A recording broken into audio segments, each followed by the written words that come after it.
Hello everybody, this is a 2013 Jeep Grand Cherokee 3.2 liter. The customer initially brought this engine to me, actually the car to me, and asked me to replace their engine. And they did not request any diagnostics. Now, after swapping the engine out, putting new plugs in there, we just noticed the car has the same problem. Now the problem is when you start the car, it does not want to run unless you press and hold on the gas. So you can see what's going on with this cylinder. And this used engine that we put in is also doing the exact same problem. So it's foiling the plugs too. Why? I don't know. I'm going to do a compression test because they gave me authorization on diagnostics now, right after we install the used engine. And all the plugs have oiling going on. To do a compression test on these cars, you gotta remove the upper intake manifold, and of course all the air intake pipes and all has to be removed. Once you get all the plugs out, we're just attach the compression tool, and before you start cranking, you gotta disconnect the fuel pump fuse. You don't want a fuel coming in as you're cranking the car. So I'm going to locate the fuel pump fuse.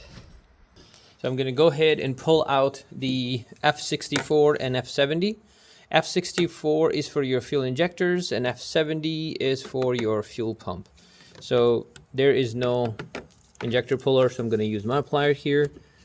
Take that out, and 70 right here. Take that out. How you can tell which fuse is what, it's also written here. You can take a look. Now we're ready to do a compression test.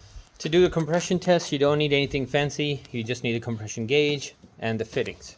Sometimes you do need an extra fittings here that you can use. The plugs on these cars are a little skinny, so you do need to use one of the fittings. Tighten that into the cylinder head. Put the compression gauge on. Let's go crank the car. So you can position the gauge where you can see you can crank the engine about 8 to 10 cranks. You should be able to get optimal compression on it. This is what we see. I'm going to compress and test the next cylinder. Here's the compression on the next cylinder, number 2. Let's do it. So on the driver's side, I got a 150, 147, right about there. This is the fitting you need to attach. Basically take your hose, tighten it in there. There you go. And here you just push on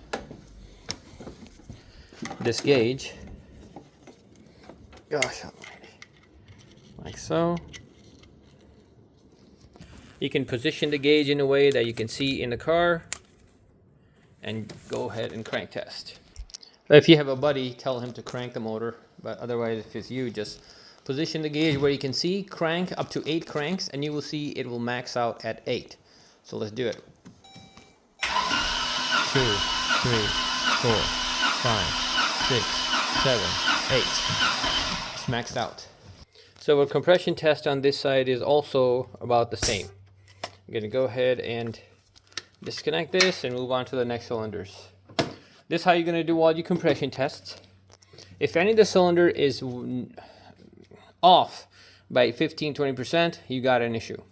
Right now we got 1 to 2% variation, which is extremely normal for the engine with a little bit of mileage on it. Then after the compression test is done, you could do a leak down test just to make sure you don't have any bent valves. I'm going to do that next. And I'll be back. There you go. Tighten is very easy.